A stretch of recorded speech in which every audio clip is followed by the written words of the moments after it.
J'observe que l'amendement précédent n'a même pas fait l'objet d'arguments de réponse de la part de l'exécutif. Je dis à M. Méliès, l'accession sociale, oui, dans tous les territoires, il y en a besoin. Même quand il y a beaucoup de locatif social, on a besoin d'accession à la propriété pour que les ménages modestes puissent accéder à la propriété là où il y a beaucoup de logements sociaux.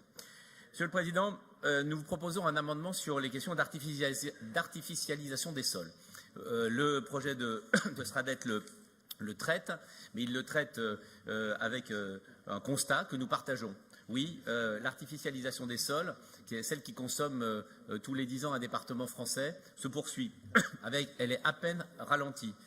3500 hectares par an qui ont muté dans notre pays et qui portent principalement atteinte au foncier agricole. C'est un constat que nous partageons tous et nous nous associons en général aux agriculteurs pour le contester. Nous proposons d'aller vers une mesure plus forte que celle qui est proposée et qui est pour autant, et je vais l'expliquer, parfaitement réaliste. Il s'agit d'inscrire un objectif de zéro artificialisation nette des sols en dehors des zones actuellement constructibles, c'est-à-dire les zones qui sont soit en zone U, soit en zone AU, dans lesquelles on peut délivrer des permis de construire. C'est quelque chose de parfaitement réaliste puisque un certain nombre de schémas de cohérence territoriale le font. Dans ma ville, nous avons rétrozoné 60 hectares lors du dernier PLU qui sont passés de zones à urbanisées à zones naturelles et agricoles. C'est donc parfaitement possible. Pourquoi est-il nécessaire d'en faire un objectif partagé? Parce que sinon, nous sommes dans la situation suivante. Dans ma communauté d'agglomération, nous refusons d'étendre une zone d'activité de 1 ou 2 hectares parce qu'elle viendrait sur un espace boisé classé. Qu'est-ce qui se passe derrière? Eh bien, on nous dit qu'il suffit de faire 20 km au sud, on est dans un SCOT qui sera moins prescriptif et donc là, eh bien, l'entreprise pourra à ce moment-là nous faire du chantage à l'emploi.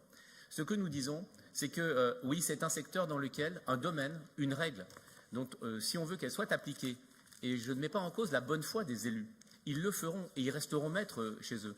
Mais s'ils ont le sentiment que leur vertu est pénalisée par ceux qui préféreront aller ailleurs, vers des territoires qui n'auront pas la même vertu, alors à ce moment-là, chacun gardera une règle lâche, une règle au sens où elle permettra des soi-disant assouplissements, et nous continuerons au même rythme.